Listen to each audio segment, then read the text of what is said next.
আশা করছি সবাই ভালো এবং সুস্থ আছো।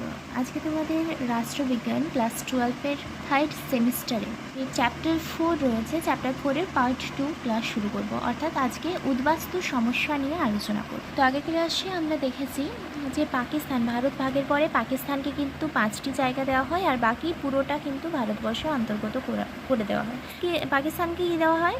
পূর্ববঙ্গ দেওয়া হয়, পশ্চিম পাঞ্জাব দেওয়া হয়, সিন্ধু প্রদেশ দেওয়া হয়, উত্তর পশ্চিম সীমান্ত প্রদেশ দেওয়া হয় আর বেলুচিস্তান প্রদেশ দেওয়া হয়। এই 5টি জায়গা কিন্তু পাকিস্তানের অন্তর্গত, বাকি পুরোটা কিন্তু ভারতের অন্তর্গত। আমরা জানি ভারতের উপর দিকটা উত্তর দিক, দক্ষিণ দিকটা হলো নিচের দিকটা হলো দক্ষিণ দিক, আর ডান সাইডে হলো পূর্ব দিক, বাম সাইডে পশ্চিম। তো উদ্বাস্তু মানে কি? উদ্বাস্তু হচ্ছে যে নিজের বাসস্থান ছেড়ে নর্মাল বা জোরপূর্বক, সাধারণভাবে অথবা জোরপূর্বকভাবে স্থানান্তর হওয়া।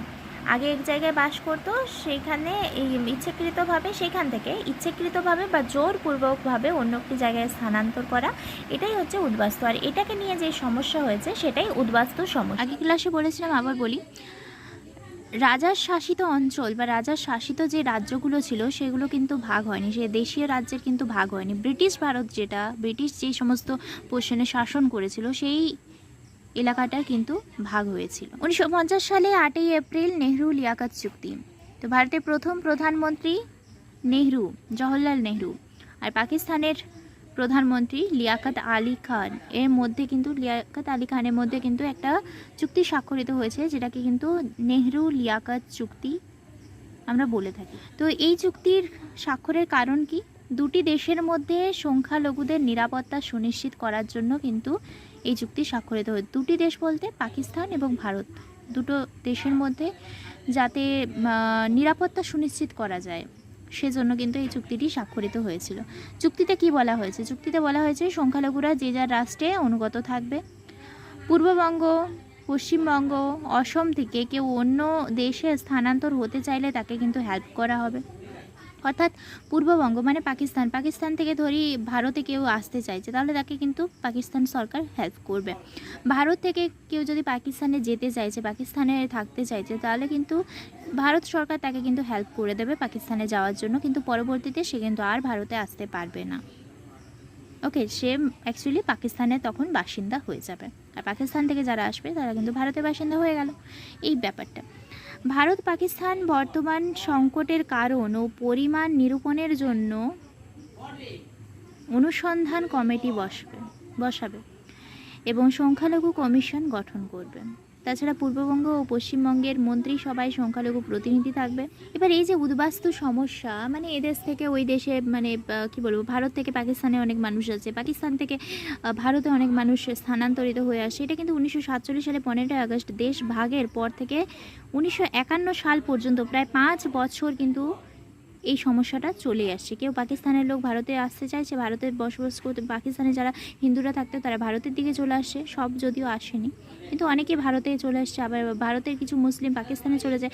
এইভাবে কিন্তু চলতেই থাকে প্রায় 5 বছর। সেই জন্য এই 5 বছরকে, অর্থাৎ 1947 সাল থেকে শুরু করে 1951 সাল, এই সময়কালটিকে পুনর্বাসনের যুগ বলা হয়। উদ্বাস্তু সমস্যার বইটা একবার দেখে নিই, খুব ছোট্ট করে দেওয়া আছে। দেশভাগের ফলে পূর্ববঙ্গ, পশ্চিম পাঞ্জাব, উত্তর পশ্চিম সীমান্ত প্রদেশ, বেলুচিস্তান, সিন্ধু প্রদেশ, এই সকল অঞ্চল পাকিস্তানের অন্তর্ভুক্ত হয়।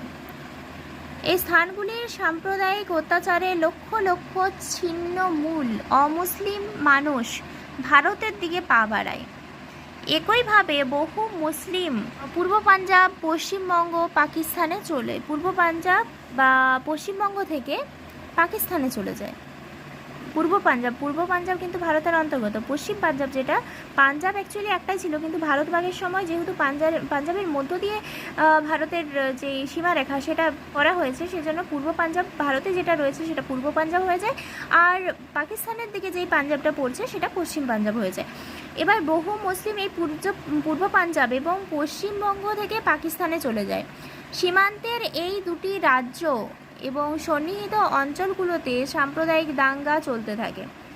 এই যে দুটো রাজ্য, পশ্চিমবঙ্গ আর পাঞ্জাব, এখানের মধ্যে সাম্প্রদায়িক দাঙ্গাও চলতে থাকে হিন্দু মুসলিমের মধ্যে। দাঙ্গা, লুণ্ঠন, অগ্নিসংযোগ দেশে এক ভয়ঙ্কর পরিস্থিতির সঞ্চার করে। অমলেশ ত্রিপাঠী বলেছেন, স্বাধীনতার আনন্দধ্বনি মেলাবার আগেই লক্ষ লক্ষ হিন্দু, শিখ, মুসলিমের রণহুঙ্কার ও আর্তনাদ সীমান্তের আকাশ বিদীর্ণ করল। এটা কে বলেছেন? অমলেশ ত্রিপাঠী। অমলেশ ত্রিপাঠী কিন্তু এটা বলেছেন। এই ভয়ঙ্কর পরিস্থিতিতে শরণার্থীর আগমন ভারতের আর্থসামাজিক ও রাজনৈতিক ইতিহাসে ব্যাপক প্রভাব বিস্তার করেছিল। এই যে শরণার্থী যারা ভারতে এসেছিল, ব্যাপক পরিমাণে শরণার্থী এসেছিল, এত মানুষ যদি আসে তাহলে ভারতের একটা আর্থসামাজিক বা রাজনৈতিক ইতিহাসে সত্যি ব্যাপক একটা প্রভাব ফেলবে। শরণার্থীর চাপে ভারত পাকিস্তান সম্পর্কে চিড় ধরে যায়।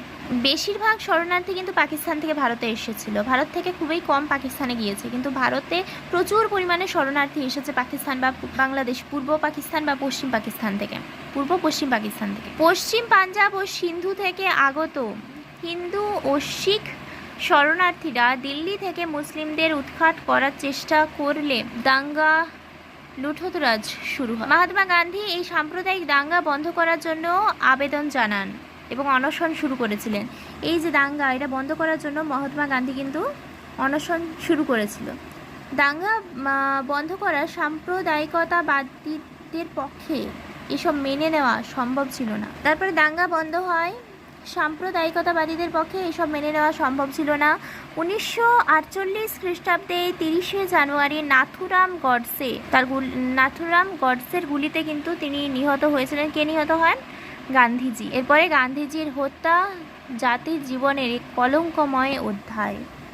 তাহলে গান্ধীজিকে কে হত্যা করেন, কত সালে হত্যা করেন? 1948 খ্রিস্টাব্দে 30শে জানুয়ারি নাথুরাম গডসের গুলিতে কিন্তু গান্ধীজি নিহত হয়েছিল বা হত্যা হয়েছিল। গান্ধীজির হত্যার পরে কিন্তু এই সাম্প্রদায়িক সমস্যা, ভারতের শরণার্থীদের আগমন কমেনি। গান্ধীজির তো মৃত্যু হয়ে গেল, তারপরেও কিন্তু এই যে শরণার্থী ভারতে যারা আসছে এসেই চলেছে, এদের সংখ্যা কিন্তু কমেনি। এই প্রেক্ষাপটে স্বাক্ষর হয় নেহরু লিয়াকত চুক্তি। সেই জন্য কিন্তু নেহরু কে ছিলেন? আগেই বললাম, নেহরু হলেন কি ভারতের প্রথম প্রধানমন্ত্রী, আর লিয়াকত পাকিস্তানের প্রধানমন্ত্রী। এই প্রেক্ষাপটে কিন্তু নেহরু লিয়াকত চুক্তি স্বাক্ষরিত হয়েছিল, যেটাকে আমরা দিল্লি চুক্তি নামও জেনে থাকি। তাহলে নেহরু লিয়াকত চুক্তি কত সালে হয়েছিল? 1950 সালে 8ই এপ্রিল। এই চুক্তির দ্বারাই ঠিক করা হয় যে সংখ্যালঘুরা যে যার রাষ্ট্রের প্রতি অনুগত থাকবে।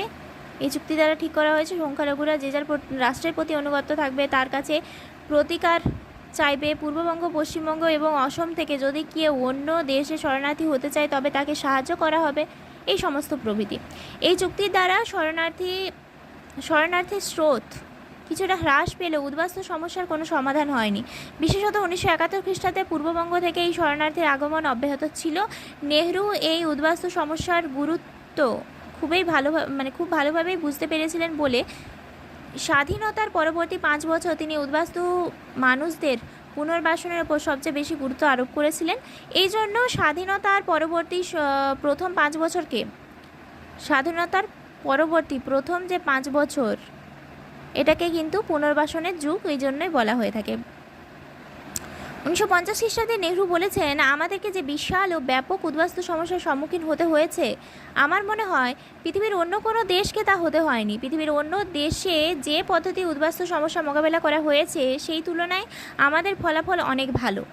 লক্ষ লক্ষ বাস্তুহারা অমুসলিম মানুষের ভারতে আগমন সাম্প্রদায়িকতাকে শক্তিশালী করেছে, কিন্তু নেহরু বলিষ্ঠ নেতৃত্বের গুণে মানব ধর্মই জয়লাভ করে। অর্থাৎ এখানে নেহরু বলেছে যে আমাদেরকে উদ্বাস্তু সমস্যার যতটা পরিমাণে মোকাবেলা করতে হয়েছে, পৃথিবীতে হয়তো অন্য এমন কোনো দেশ নাই যে দেশটা এইভাবে কিন্তু মোকাবেলা করেছে উদ্বাস্তু সমস্যা নিয়ে। সে ভালো, আমাদের সাম্প্রদায়িক শক্তিশালী অনেকটাই বৃদ্ধি পেয়েছে। অমুসলিম মানুষের ভারতে আগমন, যারা মুসলিম নয়, মানে হিন্দু সম্প্রদায়, আবার অন্যান্য সম্প্রদায়ও দু একজন চলে এসেছিল সেই সময়।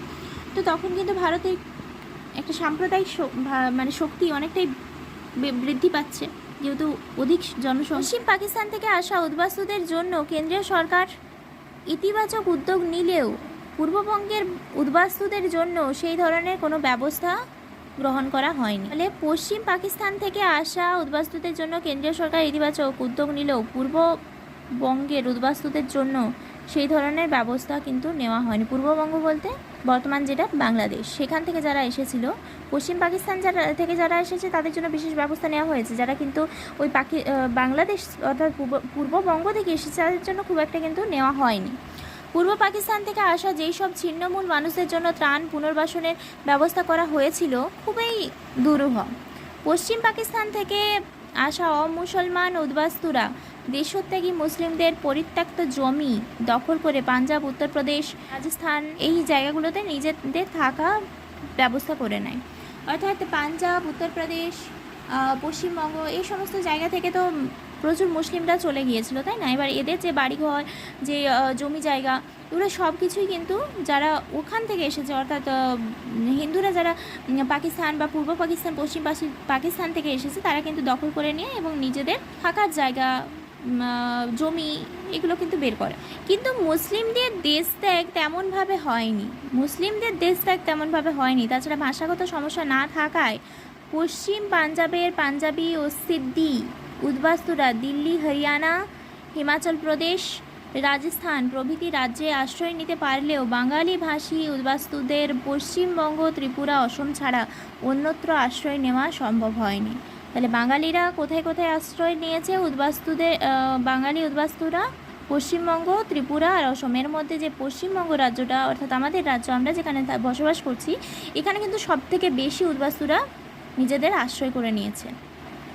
এই পরিস্থিতিতে পশ্চিমবঙ্গের অর্থনীতিতে প্রবল চাপ পড়ে পশ্চিমবঙ্গের সমাজ ও রাজনীতিতে এই উদ্বাস্তু সমস্যার প্রবল প্রতিক্রিয়া দেখা দেয়।